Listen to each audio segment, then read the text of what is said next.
எல்லாரும் வந்து ஹோம்ல சேர்த்தாதான் தனிமைன்னு நினைக்கிறாங்க. இப்போ ஹோம்ல சேர்த்தா கூட அவங்க ஜாலியா தான் இருக்காங்க. ஆனா வீட்லயே ஒரு தனிமைன்னு இருக்கு மேம்.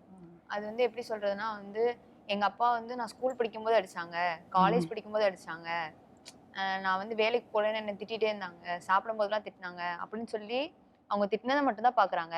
அதனால தானே நீங்க இந்த ஸ்டேஜுக்கு வந்தீங்க. நீங்க இந்த ஸ்டேஜ் வந்ததுக்கு அப்புறம் அவங்க கிட்ட பேசாம இருக்கிறதுல என்னன்னு எனக்கு புரியல மேம் இன்ன வரைக்கும்.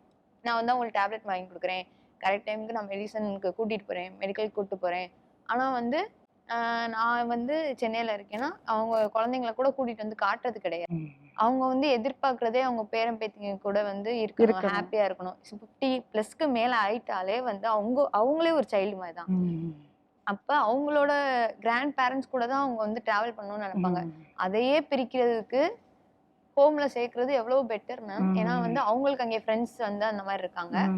அவங்க அது அந்த ரிலேட்டடா கூட இருப்பாங்க. வீட்லயே ஒரு தனிமைன்றது அது ரொம்ப பெரிய ஒரு பெயின் கொடுக்கும் மேம்.